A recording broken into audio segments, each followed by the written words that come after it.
کا دار و مدار نیتوں پر ہے، نیت صاف رکھیں۔ جب نیت نیک ہو تو راستے خود بخود آسان ہو جاتے ہیں۔ اللہ نیتوں کو دیکھتا ہے، اعمال کو نہیں۔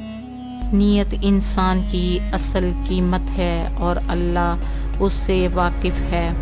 نیت کا اخلاص عبادت کو اللہ کے قریب کر دیتا ہے۔ جب نیت اللہ کے لیے ہو تو کوئی کام مشکل نہیں ہوتا۔ نیت خالص ہو تو چھوٹا عمل بھی بڑا بن جاتا ہے۔